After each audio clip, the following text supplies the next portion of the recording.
You have to work on Christmas, and I'll guarantee you Stephen Bird is not going to work on Christmas. And all of that, and somehow that is just. And it's all done in the light. The great word that you hear is competition. Of course, what competition is pitting one group of workers against another group of workers. Well, they're trying to tell us that Kmart, people are going to grocery shop at Kmart and instead of going to Safeway, which I think is really funny. Well, it's funny. And the other thing is, if they're losing money on all these stores, and if traditional stores don't make money anymore, why are they putting new ones up? That's for sure. Well, again, I hope it's short-lived. I hope that everybody comes to their senses. And we appreciate you, Bernie. Okay. Thank you. Thanks very much for the call. 1048. KGO News Talk, 810 time. Anybody out there outraged by what you just heard? He'll make $500,000 a year in a pension, and the very same people he worked with who retire at the same time will retire with no benefits. Now, is there anybody out there who thinks that that's just, or thinks that that's fine, or thinks that there's some kind of equity in all of that? 1048 KGO News Talk 810. Business for about 15 years and seen many changes on our side of things due to the other side.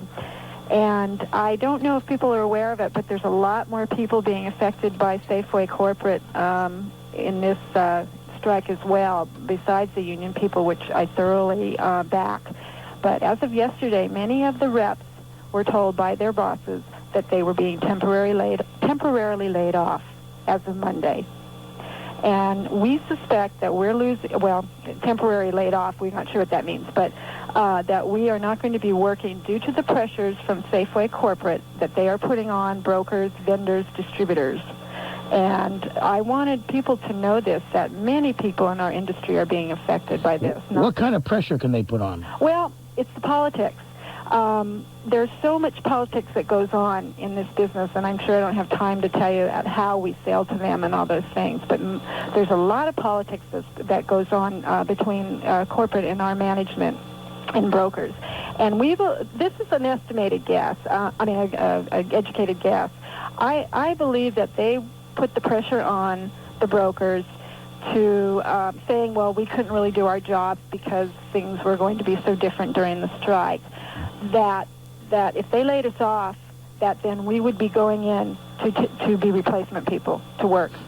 In other words, if they force them to lay you off, then you will then put pressure on the unions, et cetera, to settle because everybody's getting hurt.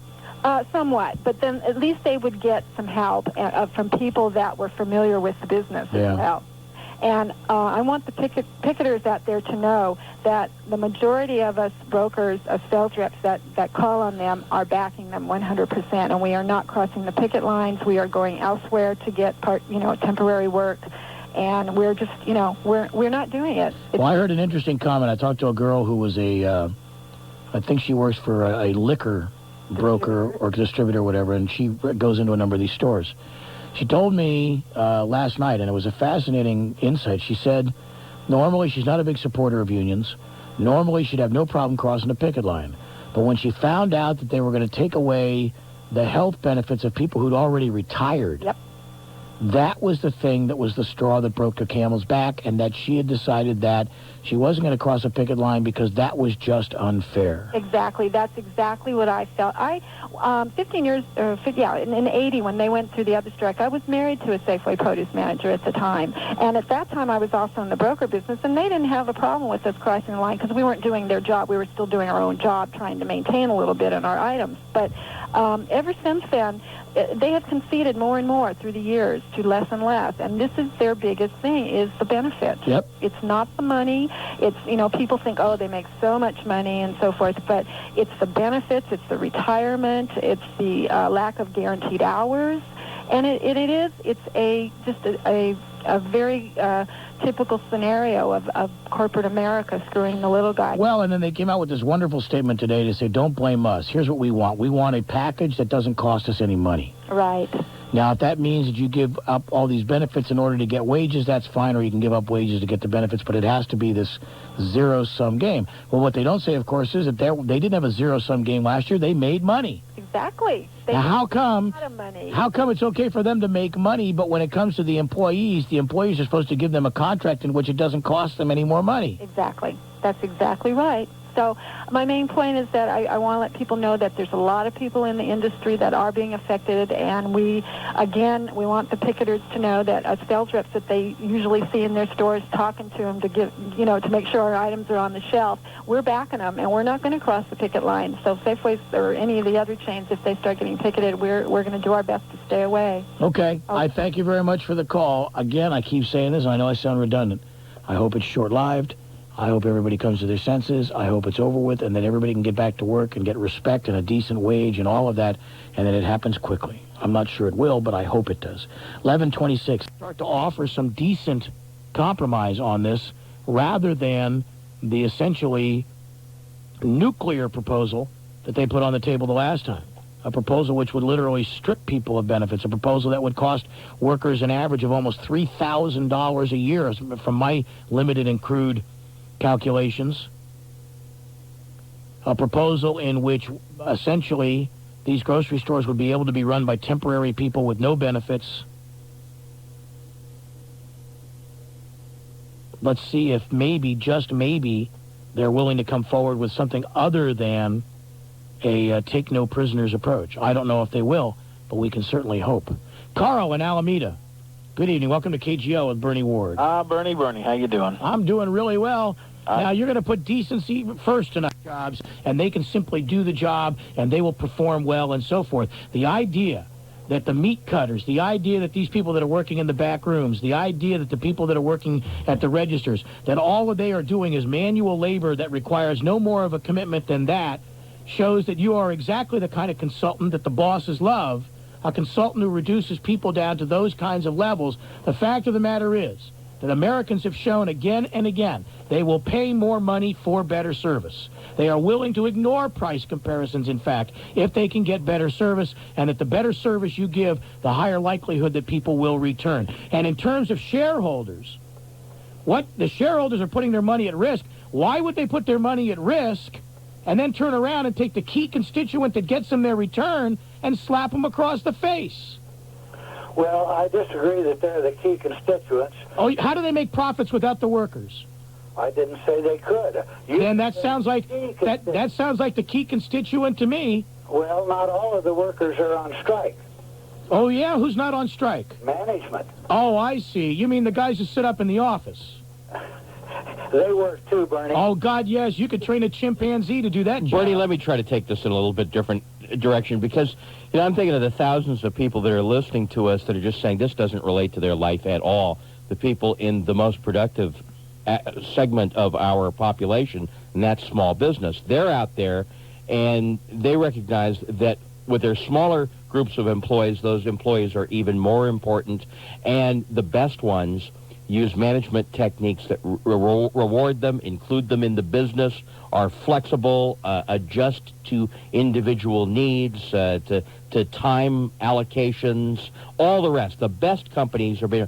I've seen some very big companies be run very well in that regard, where they allow a measure of flexibility in and where they recognize superior service. That's the way the best companies ought to be run.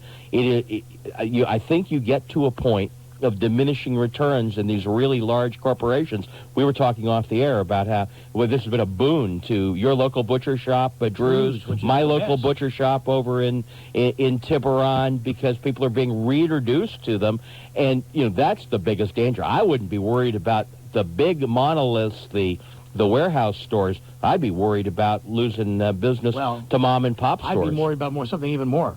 I'd be worried about the fact that these people will go back to work eventually, and if they go back to work with the idea that this company doesn't give three hoots about them, then there goes their service right out the window. There go profits right down the drain, and there goes their shareholders' money right out the door. The risk that this management runs is to send a letter out like Mr. Bird sent to his shareholders saying that this has been one of our best years. In fact, this has been our last couple of years have been wonderful. Our employees are responsible. Oh, and by the way, we're asking them to take a $9,000 hit over the next 3 years as a thank you for all the wonderful work. Bank of America, record profits, lays off 25,000 workers right. The day after the announcement is made, the workers get axed. It is amazing. And you talk about enlightened management, which does exist. But isn't it interesting how every year we have to have lists of the most enlightened companies because they are so rare and such an exception that we make up lists of the best companies to work for because, in fact, most companies out there think the profit is the most important thing and the workers have no value. The biggest whatsoever. curse in the American corporation is the short-term look. They're looking to the next bottom line, the next 3-month report, the next year report, the next shareholder meeting. We to really be competitive, it's the companies that need to be looking 5 and 10 years out, being willing to put money into market research, be willing to experiment, be willing to invest in new capital, new plant, and all the rest of that, and frankly to be willing to invest in training their workers and often retraining their workers. It's the way to run a great company. And you know, this wonderful, we hear all family values all the time. Every study I've shown says that if a company's management shows loyalty to their workers, they get more than they'll ever get back in return. And if they don't, they end up with all kinds of problems, everything from pilferage to lack of service to all the problems that go down the drain. And that is what's happening in this strike. They're saying to the workers who have been very good at what they do, we need you to lose money so that we can make more. 1054. KGO, News Talk 810 time. It's the Bernie Ward program, the Wednesday Night Fights. Duane Garrett is with me, and we'll be right back. What do you think of when Easter rolls around? Benefits. Look, if we'd had national health care, whether it was the Hillary plan or one of the other modifications, we wouldn't be in the midst of this strike or most of the other strikes, Bernie, because management is most terrified about the runaway costs of health care and other benefit packages. These battles aren't being fought out mostly over labor costs, over wage costs. We would have a lot more labor peace in this country if we knew that was a fixed constant and that everyone who's in the mix, in other words, Safeway right now has union employees and they're having to pay health care. If they knew all their competitors did as well, then they wouldn't be as vulnerable. You'd have advanced labor peace in this country by a giant step if you'd had labor for the employers. Healthcare. The employers would benefit as well. The employees. It would be more to the benefit, I would submit, of the employers than even the employees.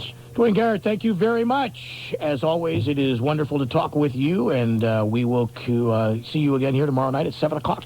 I think it was accepted. So where it goes from here, we're really not sure. You're sounding, however, like union.